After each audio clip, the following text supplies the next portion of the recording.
What's up, guys? What's up? It's Derek Smith with your Reddit podcast for December 2nd, 2019, and making up for last week, which I didn't do, I think, which was the 25th.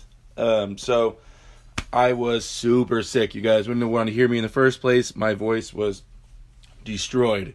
It was not a good week. So what I'm gonna do tonight is I don't want to. Obviously we have double the amount of topics for me to cover than I normally cover, and I don't want to take up too much of your time. So I'm gonna set an hour time limit, and pretty much I'm gonna wrap it up at around an hour, and we'll see where we're at within the Reddit, within the Reddit subreddit. So quick update, I guess I'd like to give you guys an update on what's going on with me real fast, if you care. Registered for the Arnolds, so that's a big one. And I also got my teammate Gage Jordan to register. Gage has been training with us for 3 years or so, a little over 3 years. Dude is a beast. He's definitely one of the top 200 pounders on the West Coast, and so I'm really excited to see him on the main stage. He hasn't flown to any major tournaments. He's done the LA Fit Expo a few times, but he's never really gone out to a big event like we're gonna be doing at the Arnold's. So I'm really excited that I got him to register, right? Because I don't know if he was planning on going, but I peer pressured him. So that's really big news for me and my team. Get to see our boy go up there and try his hand out there on the big stage. Also, I mentioned, I think last time with you guys, that I had an online coach. I wasn't sure if he wanted me to tell everybody, who he was or what he was doing, but he says that's fine because he started broadcasting it himself. So I'm getting online coaching from Ingen Terzi.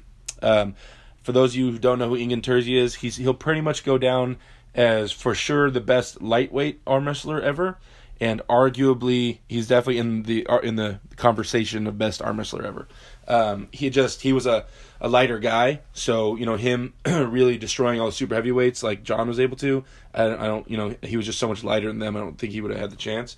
But had he been heavier, I don't know, who knows. But he's 45 now, and he's still winning world championships. And his resume, his arm wrestling resume, is just insane. There's not really one. I don't think there's anybody that has as many world championships and stuff as him. He also oversees the training of the entire Turkish national team and trains people in arm wrestling in person for a living. That's what he does in Turkey. Just oversees the youth and the people coming up for arm wrestling, and that's his job.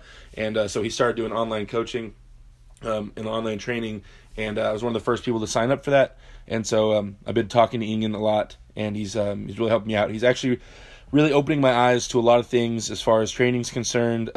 There's a big learning curve going on. It's kind of like a lot of stuff that I've heard of and I kind of knew of in the back of my head, but he's kind of explaining it and bringing it all to light and stuff. So there's stuff I wasn't doing that I knew other people did. I've seen videos of top guys doing it and stuff, but it just didn't really make a lot of sense to me. So he's making a lot of things make sense. And so I'm really reformatting kind of my whole approach to arm wrestling training right now. In a lot of ways. So like not only what I do in the gym, but everything, my rep ranges, the rest time, the way I do my table time at practice, especially, just the way I approach arm wrestling is really being reformatted. So I'm really excited because I love learning about arm wrestling. It's like my passion. And, but I feel like, I was just explaining to somebody earlier, I feel like I have a ton of motivation right now. I'm really ultra motivated. But I feel like I'm pushing open a really heavy door to try to break free and utilize all my motivation. And the heavy door is this learning curve. So I'm trying to hurry up and get through all this and really understand deeply all the philosophy and the ideas behind the way Ingen trains people and the way a lot of Europeans train, to really let it resonate. And that way I can just run free with the motivation and just go wild and really know how to apply all this motivation I have, right? Because generally, I don't want to talk too much about it because I could talk about this topic by itself for an hour. But Americans, we tend to train, everything's to failure. Most Americans, not all.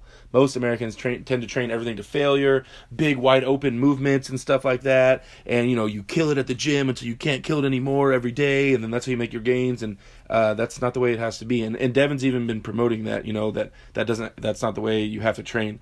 And Ingen kind of echoes a lot of Devin's ideas. Or, I think originally Ingen had him because he's been around longer. But those ideas are similar. And so it's just adapting a lot of those training concepts into the way I'm approaching getting strong.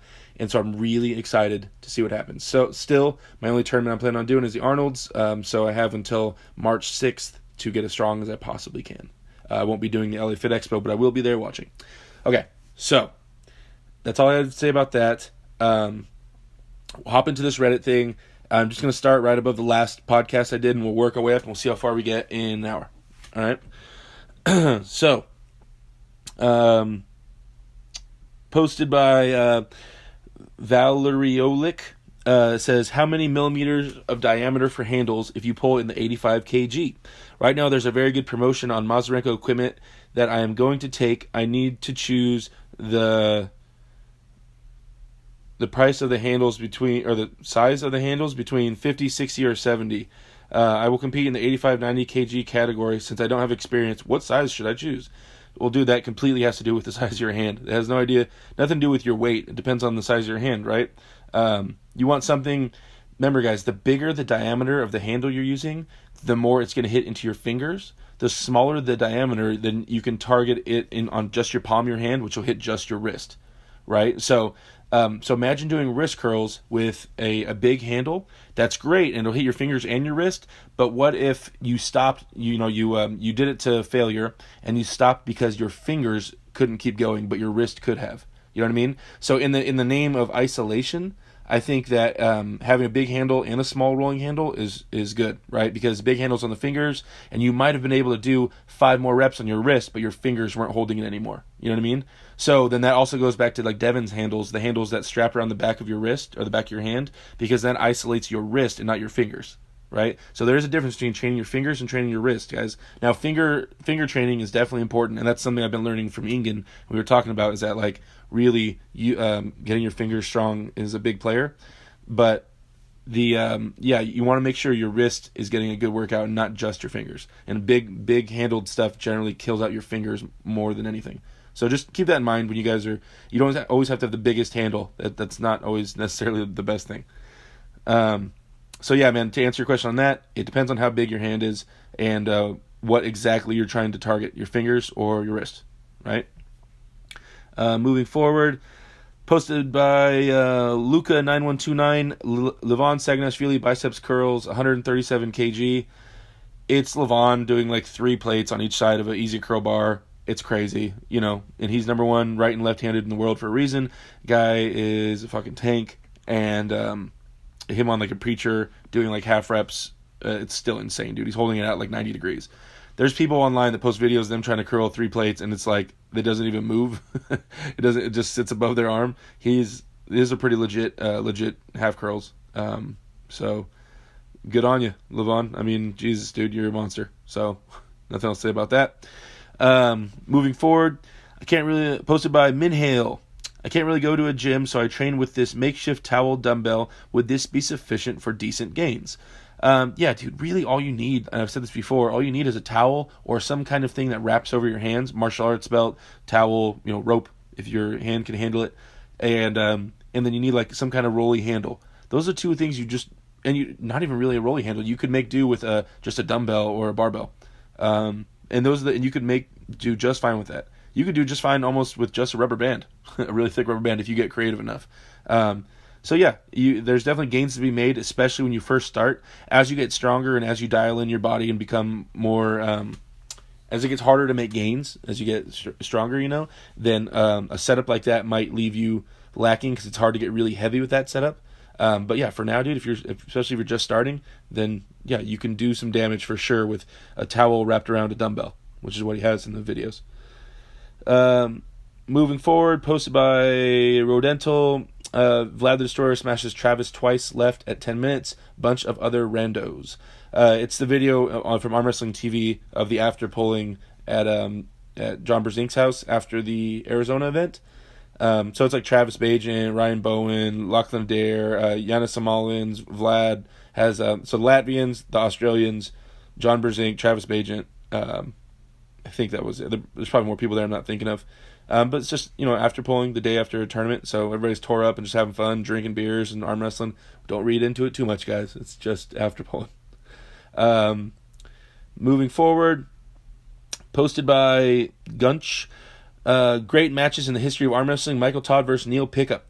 So a lot of people don't understand. Like, you see Neil Pickup, and I know, like, physically he doesn't look like he'd be a monster arm wrestler, but that dude is a beast. He has an extensive background in arm wrestling, and going back, the thing is, I was victim to the same thing. When I started arm wrestling, he had already, like, kind of really calmed down on competing. I didn't really see him compete very much, so I had to dig. But once I started digging, I found out how much of a monster Neil Pickup was when he was competing. And so yeah, there's a video of Neil Pickup and Michael Todd pulling left-handed. It's at Arm Wars, which is Neil Pickup's league, and I know Neil's strong as shit. The body language kind of throws me off a little bit on the match. Hopefully they weren't, like, building it up or kind of making it seem a little more intense than it was.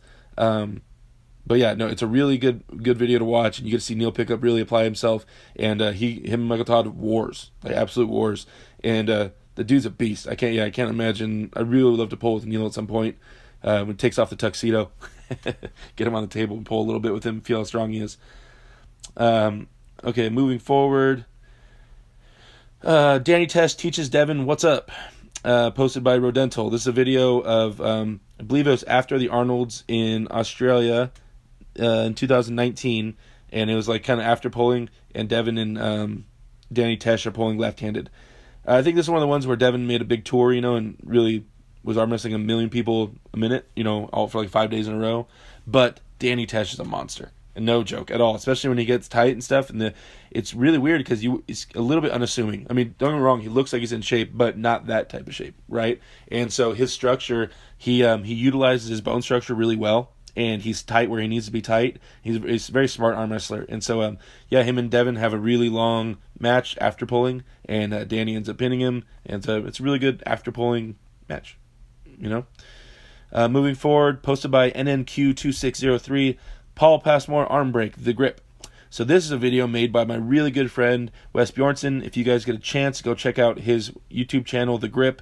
Wes is a very well-spoken dude who's smart, and he really loves arm wrestling, and he knows what he's talking about, guys. So there's a lot of passion for the sport, and he's always trying to, help the sport and grow it and come up with new ideas to help people move forward and teaching people and trying to learn and always further himself. And definitely a big fan of Wes Bjornsson. Talk to him on the regular. And as most of you guys, a lot of you guys know, Paul Passmore recently broke his arm right-handed pulling against Robbie Burnett. And so this video shows the arm break. So, disclaimer, the video, he shows the arm break, but kind of what Wes is talking about in the video is basically to learn from it, to study the arm break and learn the angles and learn that even if you're a top dog and you're a really high-end arm wrestler, that you can still break your arm. You're not out of the danger zone. And if you put enough pressure on that arm, it'll snap. And so you just kind of want people to study that and really get a feel for, like, you're never out of the danger zone, no matter how veteran you feel like you are, right? So yeah, check out his channel for sure. Moving forward, posted by Rodental, Mask vs. Rohrbakken. I can never pronounce Lars's name. This is an Arm Wars super match set up between Matt Mask and Lars. I've seen it before, and I didn't rewatch it since he posted it, but I can't remember who wins.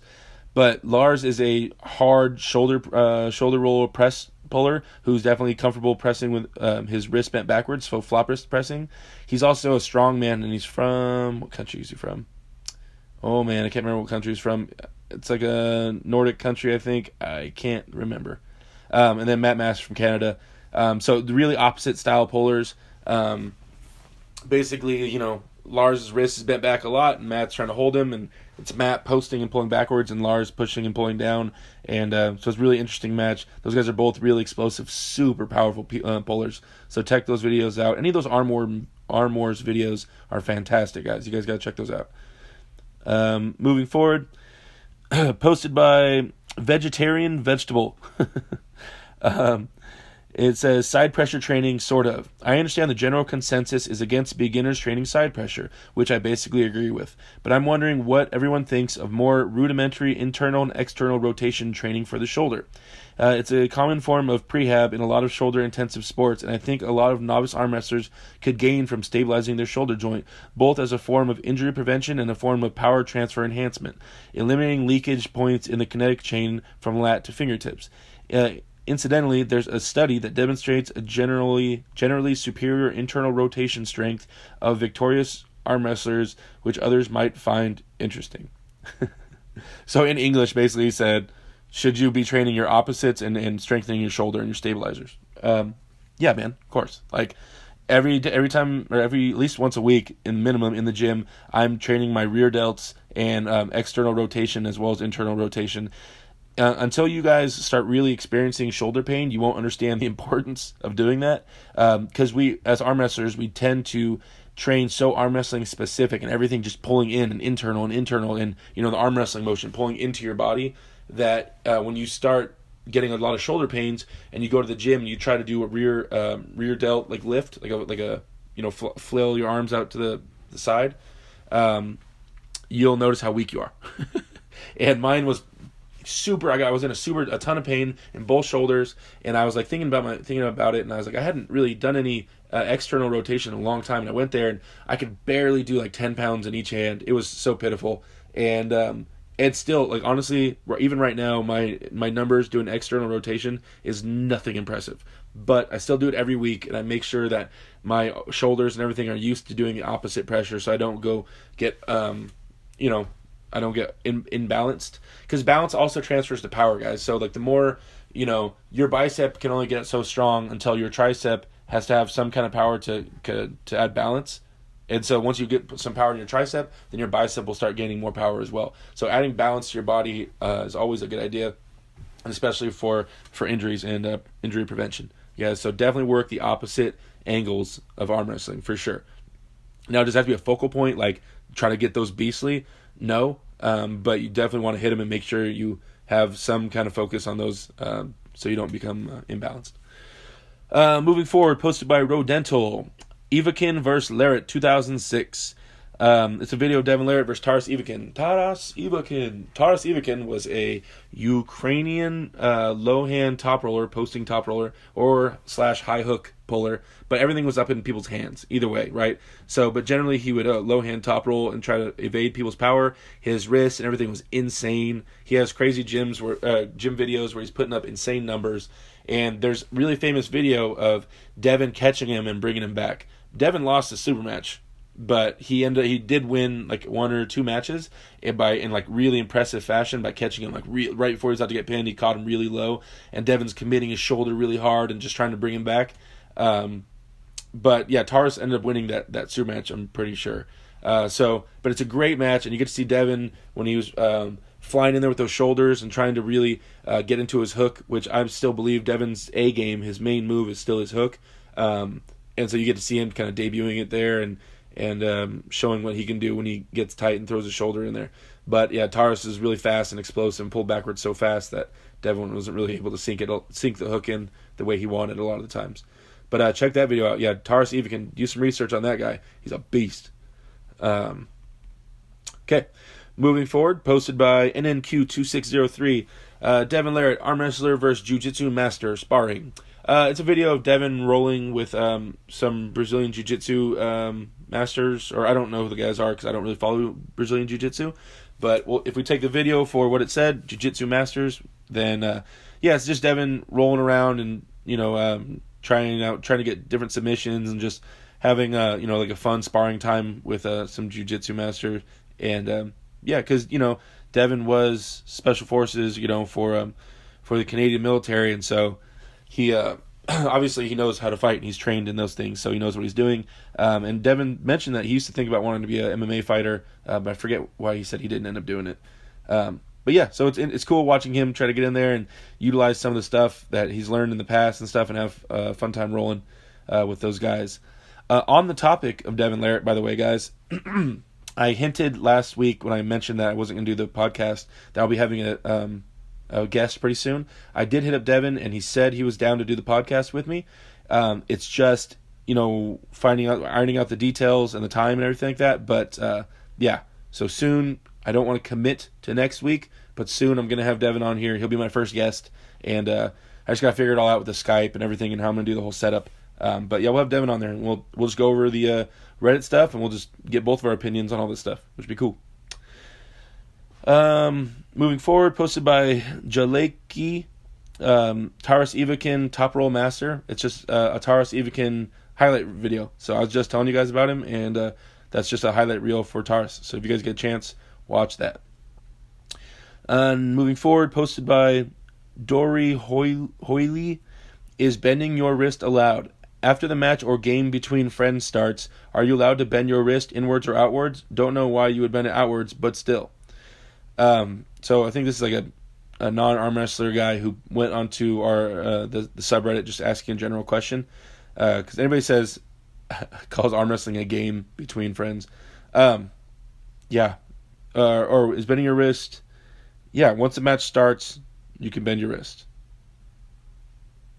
But yeah, I mean, before you're supposed to have your wrist straight. But generally, dude, when you're arm wrestling with your buddies on a dinner table, I mean, there's so many different cheats you can do because they have no idea what they're doing. There's no elbow pads. You can just put your elbow wherever you want, post straight up. But yeah, you're supposed to start with a straight wrist in a real match, and then you can bend your wrist after that. If you listen to this podcast, which I doubt. Moving forward, posted by Luca9129, Georgian Giant Hulk 180 kg Levon Saganashvili story. It's kind of a biography type of thing, or they follow him around his hometown, and you get to see him eating McDonald's and talk about how he loves cars and all that stuff. And Levon is just such a monster, and he's like doing a lot of acting and stuff out there in Georgia. It's kind of impressive. They have put makeup on him and stuff. He's doing interviews all over the place. That's awesome that arm wrestling out there is such a big deal that he's getting all those opportunities. So good, congratulations, Levon. That's awesome, dude. If you listen to this, actually, I messaged Levon yesterday, and I told him he needs to come out to California, and he said he would like to at some point. Next video posted by MAGA Arms, arm wrestling training plus SARM's gym rat versus arm wrestler. Oh yeah, I didn't watch that. But not a big fan of watching non-arm wrestlers compete and really get to grind in there. And I can see in the picture, it's a guy who doesn't really know how to arm wrestle, trying to get in there, and there's just so much potential for an arm break there, and it's just not worth it. I generally don't even arm wrestle random people. The only time I arm wrestle random people is if it's for money, because then at least I have a reason. Like, okay, I did it for money, but I won't arm wrestle random people like on the streets. Yeah, there's just nothing for me to gain, right? I have no pride. Like, it's not like I need to prove anything to myself. I know how strong I am, and I don't really care if they know or not. And I tell them, you come to a practice on a real arm wrestling table, and I'll teach you everything you want to know. But I don't feel like there's so much potential for injury that I generally don't do it. But if someone puts up money, now I have a reason, right? I have a daughter, and so money talks. Moving forward, posted by Valerioluk. I get supinated and finished with side pressure in a hook. I can't use my muscles at all. When I go into hook, I always seem to slide under, ending up in some kind of defensive hook where there's no musculature involved. Either in attack or in defense, I am fully supinated and end up losing because side pressure going right through my elbow joint, no pain, just impossible to pull from that position. I end up almost exactly like Pushkar here. He links to a video. All side through the elbow. Also, at the end of the match, the start seems quite similar, bending my wrist the same way to set the hook. Update. For all novices interested, I think the mistake is going inside, accepting his drive to set the hook instead of moving him to me, denying losing pronation. So there's different styles of hooking in the hand. So they're like hooking. One thing I'm starting to kind of put together is that hooking has, when it comes to your hand, there's two different styles of hooking. There's hooking on the wrist and there's hooking in the hand. Hooking in the hand would be like high hooking tall, generally just always pulling back and not. If you see their wrists collide, that's one style of hooking, and if you see their wrists not collide, that's a separate style of hooking, right? So there's the two styles of hooking in the hand. We're not talking about the angle you pull your arm at or where your elbow's at or your shoulder. We're talking about just the hands. There's two different styles of hooking. So if your hook is you're hooking into somebody's hand like a high hook or pulling backwards, like into their fingers or into the top part of their hand, then pronation and where your hand is supinated or pronated is a really big deal because you're relying on your hand to win this hook match. Now, if you arm wrestle the other way, if you hook the other way with colliding your wrist to their wrist, then a lot of where your hand is located and where your wrist is like supinated or pronated, it still plays. It's still a player in the game, but it's not nearly as big. Once you gain the confidence and the ability in your elbow to connect your wrist to their wrist and drive sideways, like Todd Hutchings or something like that, where your hand, you just have to get your cup in, hold on to them, and now your wrist is on their wrist, and your arm will fly through their arm. When you start getting that move built and the confidence in your elbow to apply that, then you getting supinated or them trying to pronate you, as long as you're still connected wrist to wrist, then you're good to go.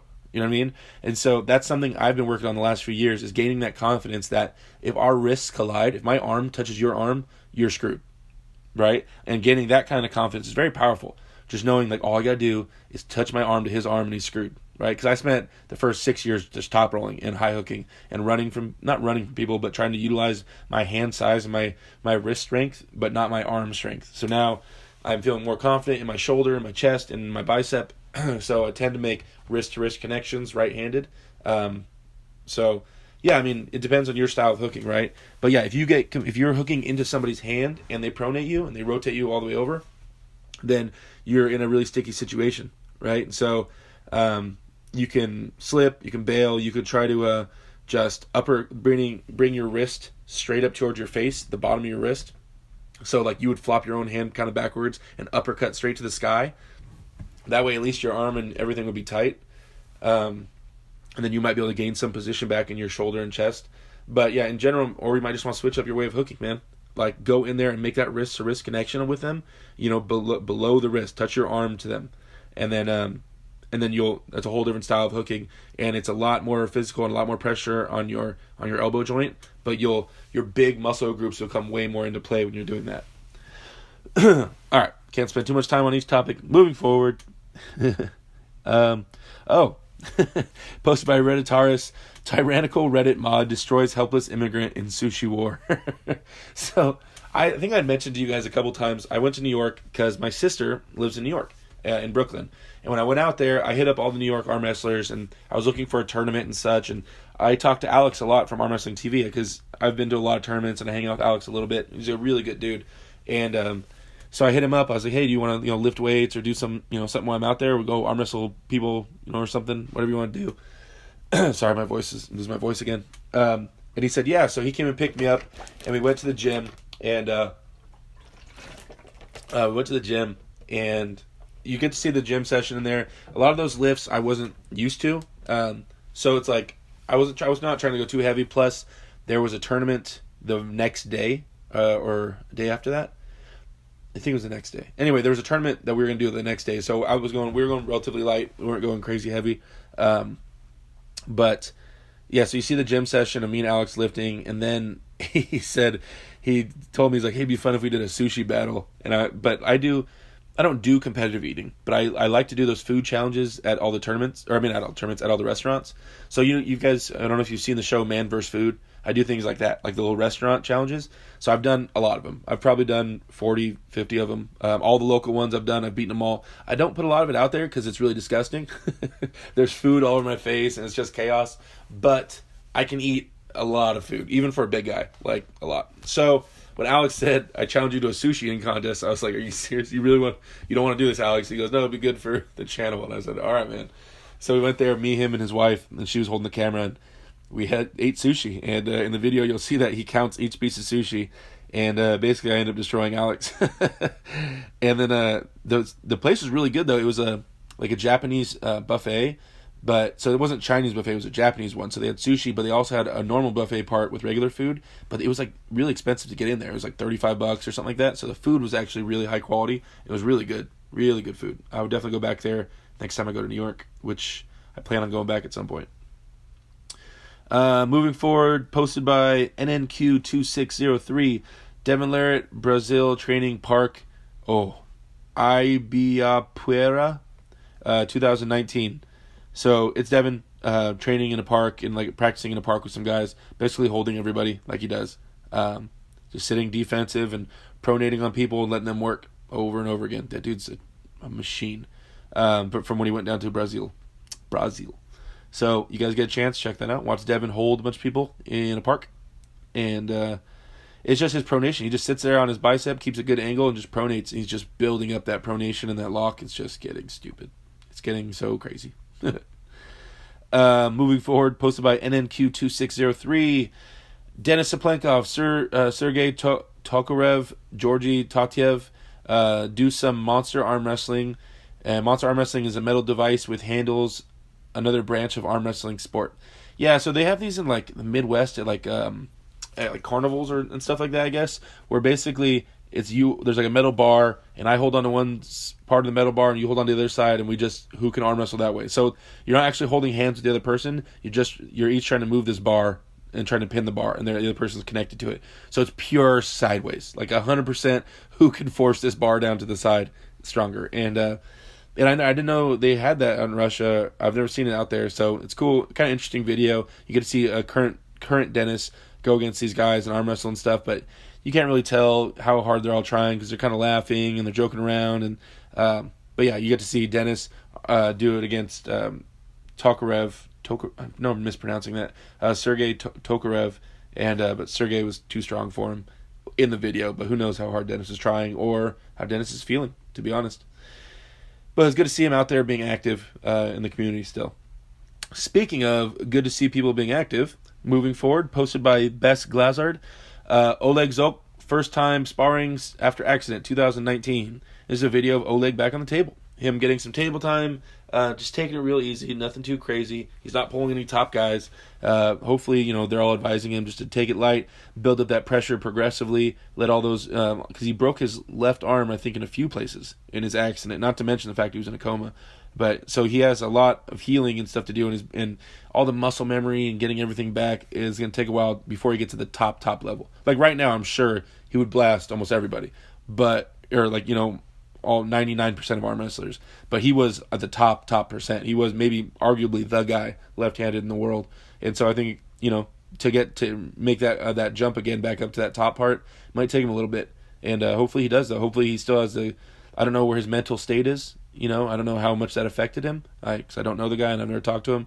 But hopefully if he's, still the same guy and he's as sharp as he was, hopefully he gets that competitive edge back and gets back in the fight and is able to climb back to the top. Because that is a crazy left arm for sure. Moving forward, posted by the Latvian Wonder, 110 kg left arm World Arm Wrestling Championships 2019. This is a video of Cody Merritt, my dude from Utah, winning a world championship.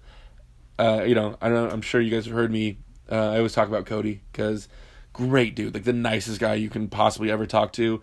Crazy strong left-handed. I've been telling people, and I just feel like he doesn't get his fair, dues. People don't give him enough respect. And then he went to Worlds and won the senior class in the super heavyweights, which hasn't been done, I think, since Travis did it. I believe when Travis beat Alexei Vovoda. I think that was. I might be wrong. Sorry for people that are going to fact check me. I think, but it's been a long time. It's been a long time since an American has won gold in the senior category, especially in the super heavyweights, right? So, but we do have awesome super heavyweights at a world level. So, yeah, good job, Cody. Posted right after that, moving forward, by the Latvian Wonder again. It's the 90 kg left arm World Championships. And dude, you guys got to watch these because watching how these international pullers compete and how tight they are and how smart they arm wrestle will help you in your training to understand the chess game that they're playing at such a high level will only help you grow as an arm wrestler. So study those like I did. It helps a lot. Moving forward, posted by NNQ2603, Left Hand King of the Table. This is a video of Devin Larrett pulling with all the Korean arm wrestlers. It's Devin versus like 200 people. Each person hits, Devin holds and pronates and then pins him, holds him for a little bit and pins him like he does all the time. So you guys get a chance to watch Devin arm wrestle a bunch of people. Go ahead and do that. Moving forward, posted by MAGA Arms. Arm Wrestling Greenville Right Hand Battles. This is a 25-minute video of a tournament in Greenville. And it's a bunch of matches. I started watching it. I got about 5 minutes in, and I was like, those are great matches, man. I just didn't watch the whole thing. But yeah, it's an arm wrestling video of a tournament, and you see all the right-handed matches. I didn't see too many big names. You see Joel Hudick there. Some good matches for sure. Just an event where I don't know too many people from the area, so I don't have too much to say, but just there's definitely some good matches in there. So you guys check that out. Moving forward, posted by Evil Cheater. Which top arm wrestlers are natural and which are not? And it says, well, so that had a bunch of comments. That always, the steroid topic always blows up. People are commenting their speculation on who they think does steroids and stuff like that. I know a lot of people because I'm friends with a lot of them and I talk behind the scenes to a lot of people. And I've heard from I don't like to speculate, so until I hear from their mouth about who's on and who's not, I don't really say they are or they aren't. Because I definitely know some people who are natural, who are shredded and strong as shit. And I definitely know some people who are on steroids who don't look like they're on steroids and aren't that strong. So you can't always tell just by looking at them, guys. I mean, a lot of times you can, but not always for sure. And so some people are just genetic freaks. There are people out there who are ridiculous, who were born with thicker tendons, stronger connection points, bigger hands, things that just make them genetic freaks, just natural genetic freaks. They exist. Believe me. I have some of them on my team. It's amazing. They just come in off the streets and they are just strong as tanks. That's just how they are. But I posted on there, the guys at the top level in pretty much all the leagues, guys. Most of them are all using. Man, I mean, most of them. I didn't say all, but definitely the higher percentage of guys at the top of each weight class are running gear. And that's no shocker to anybody that's up at that level. But, just so you guys know. But, it's also that they're not tested, the events and stuff like that. And I don't know. So, and they're just trying to do what they can to win, I guess. So yeah, but a lot of guys are running stuff. I'll definitely not ever say any names, and it's not my business to put other people's business out there, and that's not my goal. But yeah, guys. So there's definitely we're in a strength sport. Of course, people are doing stuff to train and enhance and progress faster and further. And yeah, I mean they know the risks they're taking and stuff, and they do it willfully to try to be the best. So it is what it is, yeah. So moving forward, posted by NNQ2603, arm wrestling. The first 10 athletes approved for participation in the 95 kg category is Zloty Tur Professional World Cup, and the next 10 will be announced fairly soon. So this Instagram list of all the people in the 95 kg for Zloty, and I believe they're choosing the top 8 from the top 4 in the Zloty. I think that's it. How they're doing it. I might be wrong. So that's the weight class that Ryan Bowen's in, and Herman Stevens, and I forget. I looked at the list. I glanced over it. I can't remember anybody else that's in there. Alan McKeeve. There's a bunch of other badasses in there. And that was only the first 10. So who knows who the other people that are going to enter it is. What I'm not worried about, but so basically WAF went down. There's certain countries where WAF and competing in WAF is the end all be all. Like you get paid to compete in WAF. If you get a medal at WAF, you get money from your government. Now, I don't know if the governments will pay you if you get a medal at IFA or those other big tournaments, right? I'm not sure. But I know that it's very important for certain countries to continue arm wrestling in WAF. And WAF said pretty much openly, if you compete in IFA or Zloty, anything has to do with Mazurenko, then you're pretty much screwed. You're not welcome back at WAF. So that means that there was already a line drawn in the sand between WAF and IFA/Zloty, right? So count all those arm wrestlers out, the ones that are going to IFA Zloty. Then you got to chop up, because IFA and Zloty are in the same week. It's this week. So then you got to chop up anybody that competes in IFA, right? So you already watered down WAF, and a lot of those guys won't be going to IFA. Then you have all the guys that decide to do IFA won't do Zloty, right? So then it's going to be chopped up again because it's in the same week, right? So no one's going to do IFA and Zloty because you won't be able to compete at such a high level, right? So don't get me wrong, Zloty is going to be an amazing tournament, but it's not going to be the same Zloty, in my opinion, as it was 5 years ago. And I think it's going to take a little while we get all this stuff figured out with these organizations before Zloty, any tournament really, is able to have the top people, even in Europe, right? So yeah, I mean, there's 3 tournaments people have to choose from, basically. WAF, IFA, and Zloty. You have to pick one of the three, and you can't do all three of them. So that kind of sucks. I feel like for a lot of people, Europeans have to choose one of the three, and if they choose IFA or Zloty, then they're kind of screwed about going back to WAF.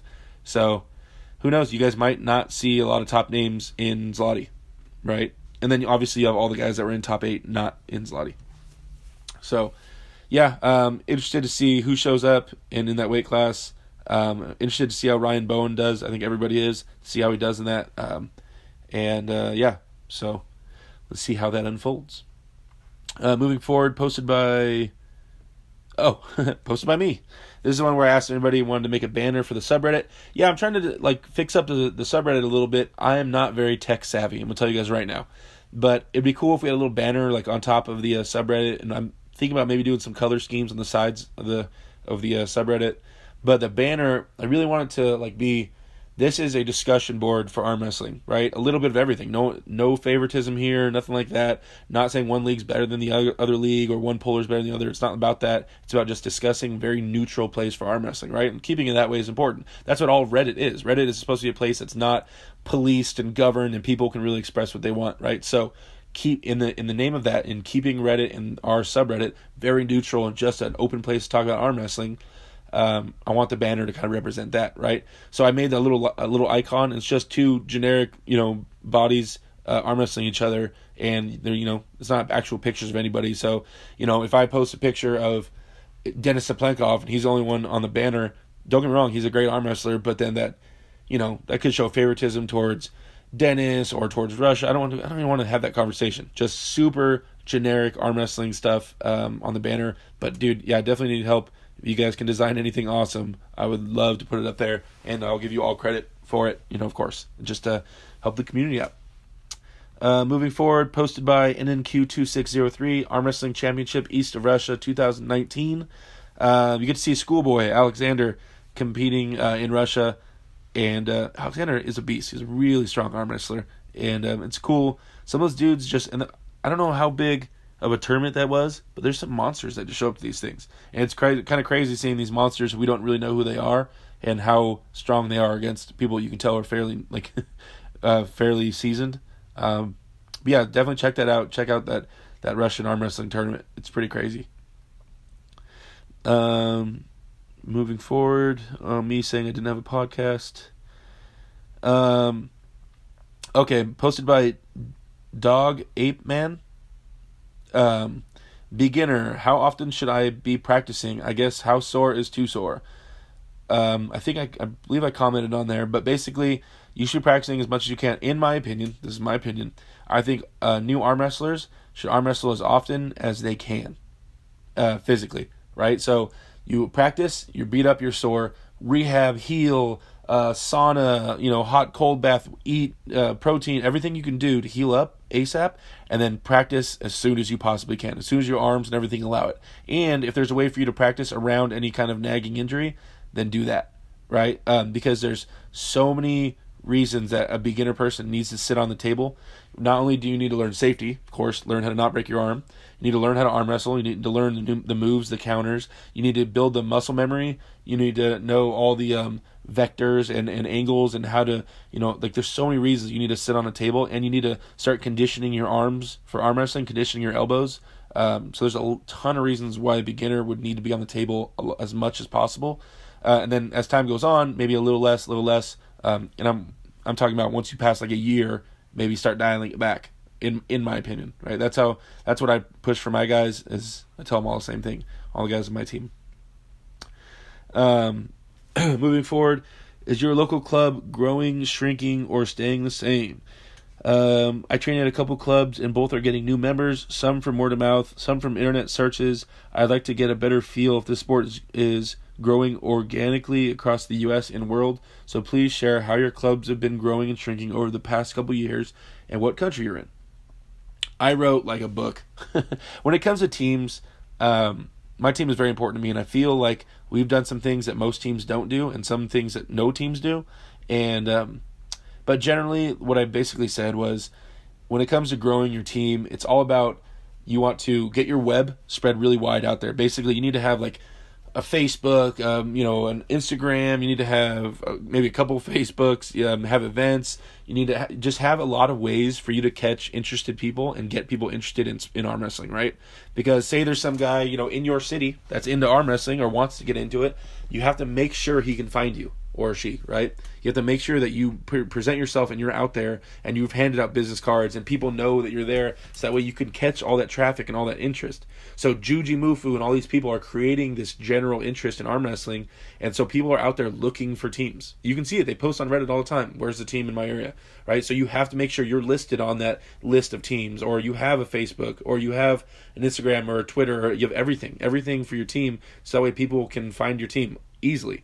So is there like the top two ways we've received people for my team would be at tournaments, right? We go to a tournament and I have, we have 25 people wearing my team jersey and people ask questions. So that's the top one, that, and then Facebook. Those are the top two ways I've been contacted for arm wrestling for new guys, but I've received guys and girls from every single way of arm wrestling, from the business cards I hand out to our YouTube channel to Instagram. I've received people from every angle, and word of mouth a lot too. So you guys gotta spread your web out there so you can catch the most interested arm wrestlers. And then the other thing is keeping them, right? So you get them to your practice, and then you gotta worry about how to keep people on your team, right? And how to keep people interested in coming back. And so I wrote a long thing about how what helps keep people interested in the sport. Not having drama on your team. I'm a big advocate of having your arm wrestling practice at a public place, like a restaurant, where people can enjoy themselves, have food and drink, and relax, and they can come with their girlfriend or their, wife and their kids and stuff like that and hang out and arm wrestle. Don't make it difficult for people to come to practice, you guys. Don't make it like, I got to find a babysitter, the wife can't come. Like, don't make it hard for them. You want to make it easy for people to come to practice so people have less reasons to say no. Make it like, what I'm saying? So make it very easy to be on your team. Don't charge. I'm not a fan of charging money.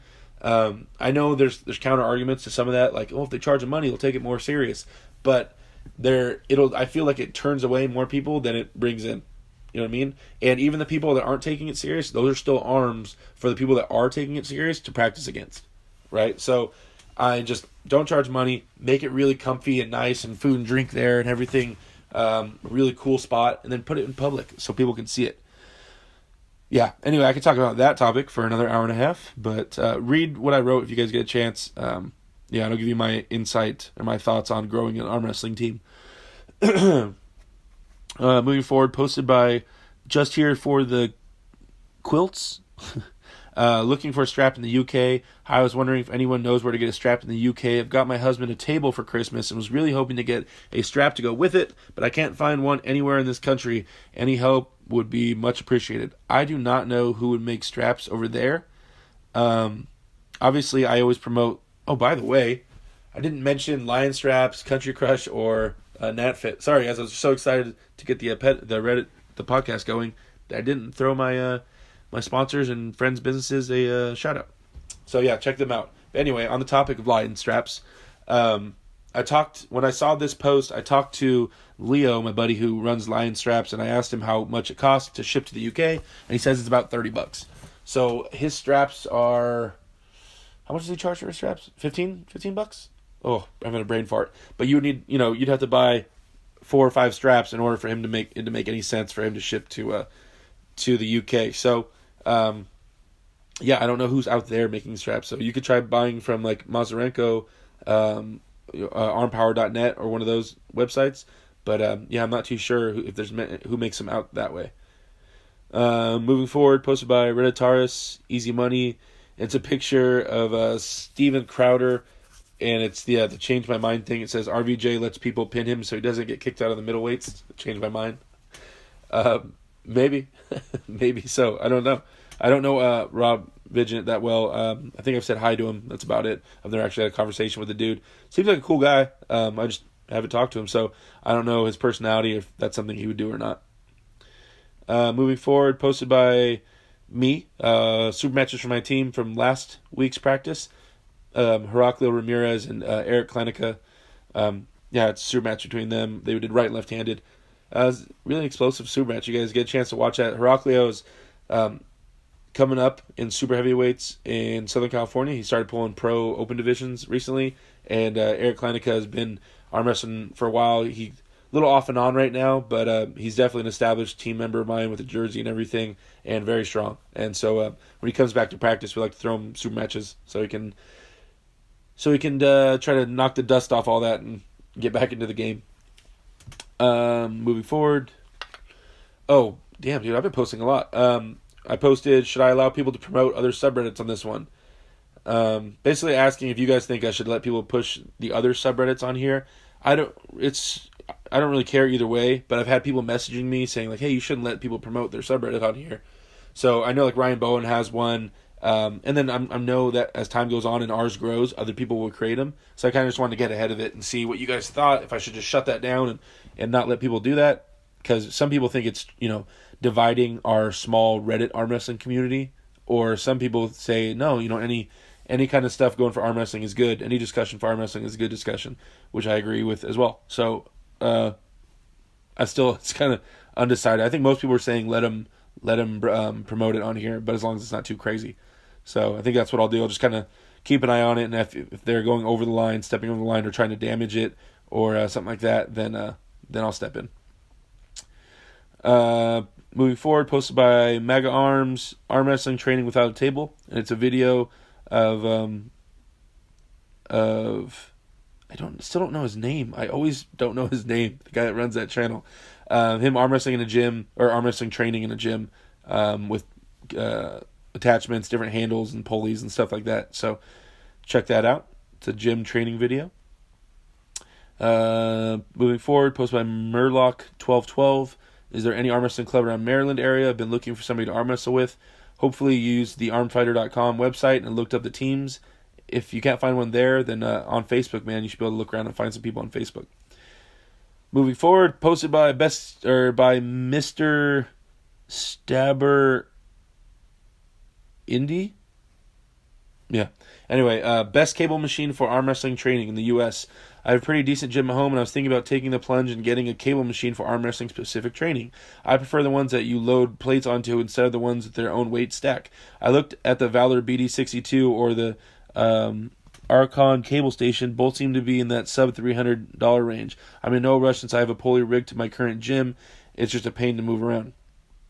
Okay. Well, yeah, the Valor BD62, that's one I have. I have that in my bedroom at the foot of my bed, and in a half table right there too. So it's very simple. It's below $300, guys. You can bolt it to your wall so it doesn't move around, and it's an adjustable pulley system. I have it. Herman Stevens has it. I've seen a lot of people with that thing in their house. Because a really like a gym quality one, like you'd find at a really high end gym, those are thousands of dollars. And so recently, within the last few years, Valor released their own single. It's just one column instead of two. Dude, I was so happy when I found it. I've been looking for that for years. So yeah, check out the BD62 one. That's the one I would recommend. It's not the nicest, but it definitely does. It serves its purpose for sure. It's hard to put together. Good luck with that. It took me a while. Moving forward, posted by 111 LTP. Reasons to compete at the Arnold Classic. In the United States, it seems costly. Pros and cons. How do big-name pullers from other countries end up there? Edit, for those who don't know, it is right-handed only by qualification/invitation. Payout is 500, 400, 300, 200. For some, I was commenting on this. I feel like you have something against the Arnolds. Like everybody posts a reason of why to go, and then you counter it with like a negative reason. So I don't know if you're trying to talk people out of going to the Arnolds or you're hating on it. I don't understand. But basically, the Arnolds is generally the most prestigious arm wrestling event in the United States on a regular annual basis. Every once in a while, another tournament will show up that'll be really big, like a Open WAL Finals or a UAL giant major thing. But consistent annual, the Arnolds gets you in front of 100,000 people at the biggest expo in the world. I believe it's the biggest expo in the world. So you're on the main stage. So it's crazy. And then since it's such a big event and the Arnold's is well known around the world, a lot of times pullers from other countries, if they come out to the United States for any tournament, they'll come out for the Arnold's. That's the tournament that people from the other countries will travel to arm wrestle. So Dmitry Trubin's been there, Denis Saplenkov's done it. Everybody is done it. Comes out for the Arnold. So you'll go out there, you get a chance to pull against everybody that qualified and got top 3 in the open classes, and it's right hand only. And then you also get a chance to pull with some international badasses that'll come out there and put their arm on the table. So you can really test yourself and see where you're at in the top level of the game in the United States. It's in Columbus, Ohio on March 6th. But yeah, you had to qualify. I'm not sure how many more qualifiers they're still doing. Okay, man, 54 minutes in. Whew. Posted by Tube Karcher. Beginners should only train either hook or top roll, not both. I heard that from Coach Ray on the video, hook or top roll for beginners. He was saying a lot of beginners dedicate half their time to each and only become half as good on each. He suggested 80% of them, 80% on one of them and 20% on the other. Once you're really good at it, then you should build on it and work on the other. Do you guys agree? Lots of guys seems to do this. Matt Mass top roll, Travis Bajan top roll, Yana Mullins top roll, Jerry Caderet tongue wiggle, Vitaly Letin top roll, Todd Hutchings side, Michael Todd King's move, Craig George King's move, Jeff Hale hook. Are there guys like Larrett and Brezink that are well-rounded? Or there are guys like Larrett and Brezink that are well-rounded, but most will go for one move. However, I bet even those who started off with one move and built up the others. I don't know how John started. I know there's a lot of videos of him hooking. But in Devon too, when they're young pulling, I think they started committing with their shoulder in an inside move, and then they worked their way out from there. I think that this is my training philosophy with all new guys that start in my practice. I give them all the exact same speech. I say, I'm going to teach you how to hook, because starting with a base of hooking, when you start arm wrestling, you don't want to, in my opinion, start by top rolling, because what it's going to do is arm wrestling at the highest end, and I always assume everybody wants to be a world champion. Arm wrestling at the highest end is a strength sport. There's no way around it. It is. It favors the stronger man, right? At the lower levels and the amateur level, if you have, one cool move, or you're faster, or you know how to shoulder roll and they don't, then you can get wins, right? And it's more about who knows more technique. Technique can really separate people at a lower level. And so can strength if you're crazy strong. But when you get to the higher levels, it's all about strength, because everybody pretty much knows all the techniques and the counters, right? So setting up the new guys to have the mindset that when you hook, and hooking is more of a strength style of arm wrestling, that when you lose in a hook at a tournament, you generally say, wow, I need to get stronger. So you leave that match and in a hooking match thinking you need to get stronger, whereas when you lose a top rolling match that you tried to roll out and they sucked you into a hook or whatever, the first thing that comes to your mind is not usually I need to get stronger. It's, oh, I should have moved my finger up, or oh, I should have gone faster, or oh, I should have slammed into their fingers a little in a different angle, right? It's not just about getting stronger. So I think in the end, the thing that'll benefit someone in the long run, the most efficient way to look at a match is at a strength way, right? A mindset of I need to get stronger, right? And don't get me wrong, there's a ton of technique and that is important, but you'll learn that along the way, and that the technique just helps amplify your strength, right? Your strength application. So I'm a big believer in starting people on a hook. Also, hooking puts pressure on your elbows. No matter what, at some point you have to be able to get the ability to have power transfer through your elbows if you want to be a top level arm wrestler. And hooking makes you get your elbows built up, right? And you're not running from that elbow pressure. So to avoid that, to top roll and always avoid your elbows getting beat up, is just prolonging it, guys. It's just extending the fact that one day you're going to have to go sideways. One day when everybody keeps catching your top roll and you have to hook, then you're going to have to embrace that, right? So yeah, I think starting in a hook is how I start all my beginners. Now it's more painful, and for weak guys, they don't like doing it very much because it's not in their strength, and they generally just get bulldozed. And then when they realize, well, I can top roll and bend someone's wrist back, yeah, you can, but in the long run, I don't think that's a beneficial way to start arm wrestling. So I start all my new guys in a hook. Win or lose, get in there and start building up that muscle and building up those elbows, and start worrying about getting stronger, not just worrying about how to do cool tricks with your fingers, right? So that's my opinion on it. That's how I originally, when I started my team, I would teach people to top roll, and they and I regret that decision from the beginning, right? We would start hooking. It might have changed a lot of things. Last minute, posted by Snickat. Someone trains for top rolling when you see this callus. It's a baby callus. Oh, it's a picture of the guy's hand, and he has calluses on his hand from using the straps so much, which that doesn't mean you top roll. That just means you pull on the straps a lot. So and you train pronation. But pronation, you pronate in a hook and you pronate in a top roll. So I don't think that means that you top roll. That just means that you train with a strap around your hand or with a towel or something over your hand. In the very last post, guys, looks like we made it. Heroin Juggernaut posted, who is this guy? And it's a picture of a guy arm wrestling, and I guess he beats Schoolboy, so you want to know who he was. Schoolboy's a great arm wrestler, but he's not the best in the world. There's a ton of people that can beat Schoolboy. Alexander, so no, he's fantastic, don't get me wrong, but there's a lot of people that can beat him. Okay, we made it, guys. We made it all the way through the whole Reddit. I caught up 2 weeks worth of stuff in 1 hour. Wow. Sorry if I was speaking so quickly. It was hard to understand me. I was just trying to haul ass through there, and I made it. I'm really really proud of myself. So I'm not going to take up too much more of your time. That's 1 hour right there. I did want to mention that I'm trying something with my team. It's going to be really fun. If anybody wants to steal this idea, by all means, go ahead. I think it's going to be really fun. So this Sunday, first off, I'm a big advocate for people buying handles. The handles that people sell, Country Crush and all those guys, those are very good handles for specifically targeting certain angles and stuff like that. So go check that out. There are people that don't have a lot of money and don't have a lot of money to spend on a handle because some of those handles get a little bit pricey, right?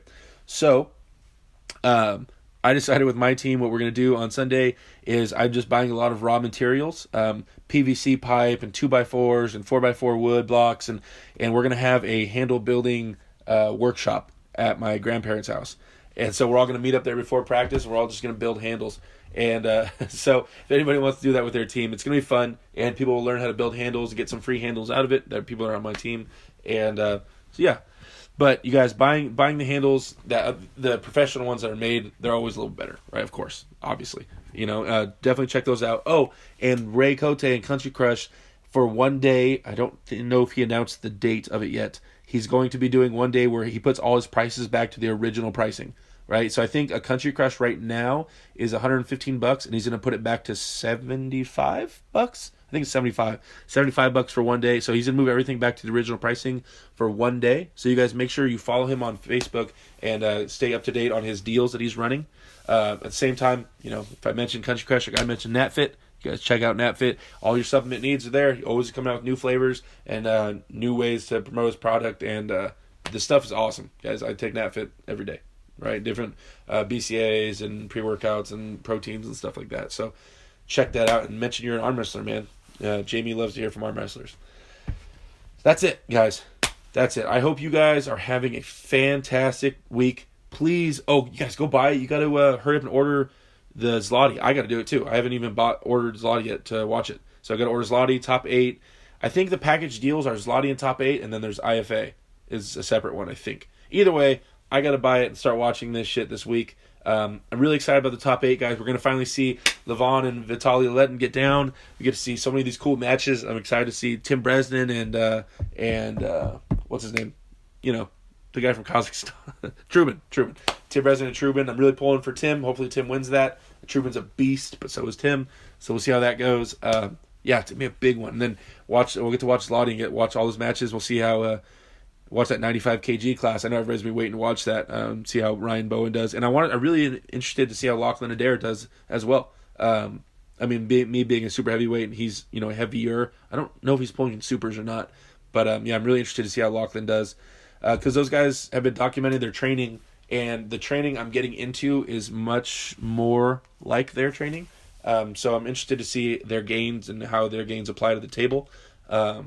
Because don't get me wrong, arm wrestling and the gym doesn't always correlate over there at all. Like I said, Scott Middleton benched 8,000 pounds and I was able to beat him, right? Or he doesn't bench 8,000 pounds, but he benched like 700 pounds. And so gym numbers don't always correlate to arm wrestling strength, but these guys are experienced arm wrestlers, and so hopefully they know the angles and stuff to make sure that it does correlate.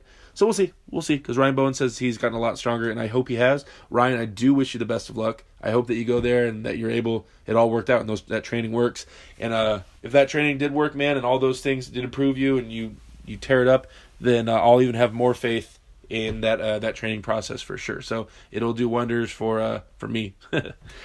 Use you guys as guinea pigs. So I'll watch you guys. Anyway, I keep talking. It's 4 minutes past an hour.